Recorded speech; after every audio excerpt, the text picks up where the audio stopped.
government does. Yeah. It's a travesty. And it's really, when you think of the number of people who have died or have suffered immeasurably because of it, you want to hold those responsible to account, and yet they're protected by sovereign immunity from being prosecuted, despite the fact that they are very directly responsible for taking the lives of these people by denying them the freedom to choose an alternative that works for them. Yeah, and just case in point, a friend of mine, Jim Navarro, the father of Thomas Navarro, wanted to go to the Burzynski clinic and was not allowed to, and on the death certificate it says that the chemotherapy was why he died. And Donna Navarro is here tonight.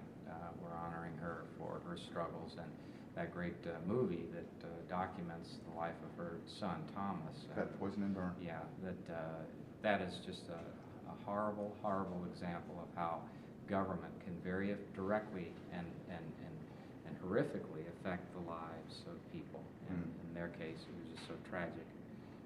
And it didn't have to be. Obviously, if they had gotten out of the way, who knows? Thomas may have been still alive today. But they stood in the way and they blocked his access. It took months and months and then years, and all the while his condition worsened. So by the time they finally did allow him to have access to Burzynski's anti-neoplasms, he was so far along. And then what ultimately killed him was the toxic reverberation effect of the chemotherapy and radiation that he had received a year before.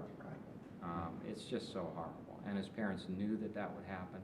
They knew they needed access to the alternative, and they were prevented by their own government from doing it, even though the consequences were just plainly understood, both by the physicians who administered it and by other physicians who were oncologists who were talking to them about what to do.